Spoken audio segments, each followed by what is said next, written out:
Back here on the Cover 3 podcast, and every single Saturday night, we like to give you a look at the new top 25 today as we project it.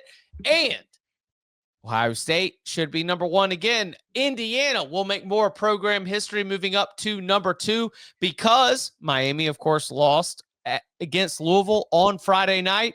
Tom, Miami, a one-loss team. They've got a win against Notre Dame.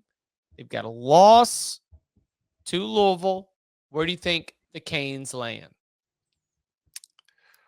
I mean, I don't think they're going to fall out of the top 10, or at least they shouldn't. Like, they still, if you look at the overall resume, they still have one of the most impressive resumes in the country. They still only have the one loss. So I would say they're probably going to be, let's see, I would say somewhere in that 7 to 9 range. I've got them all the way down at 10. I would not be surprised if they fall behind. I would not be surprised if they fall behind Georgia Tech. Undefeated. Yeah.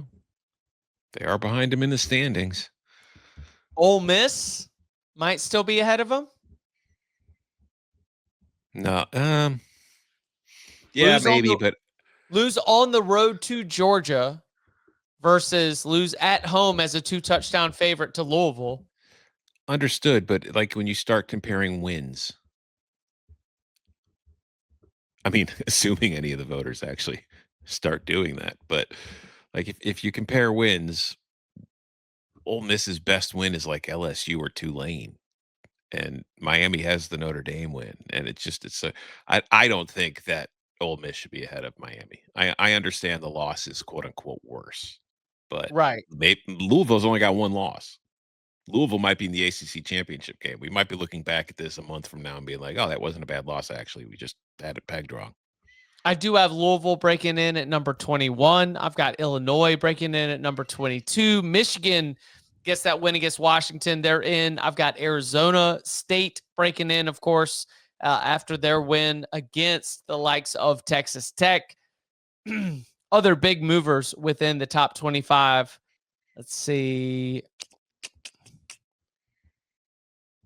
Utah out? Yeah, probably. I mean, they were ranked low enough, and then they lost, so they usually get rid of those teams quick.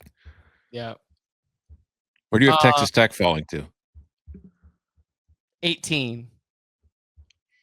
Wow, Big 12 disrespect. Not on you. That's just the way it usually works.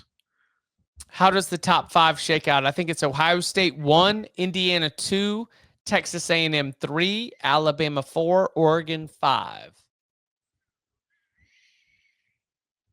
Yeah, although there's a chance Georgia could leap Oregon. Yeah, I've got Georgia 6. Yeah. Yeah, just because, like, yeah, that game had probably had a lot more eyeballs on it than Oregon's win over Rutgers did. Yeah. But again, 750 yards of offense in one game. Bananas. Let's see. Other movement within that. Let's see. We've got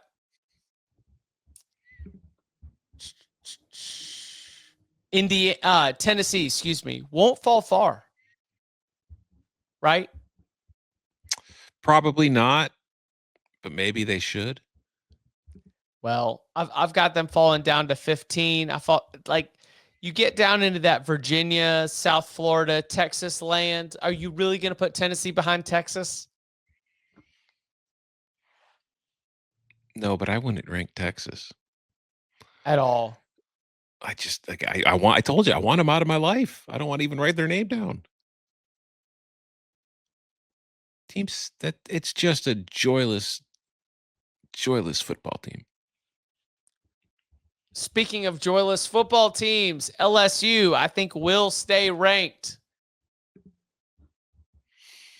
Yeah, 2 losses, and you've beaten such behemoths like Clemson, who, by the way, Clemson loses at home to SMU, and we don't even bring it up on this show until now.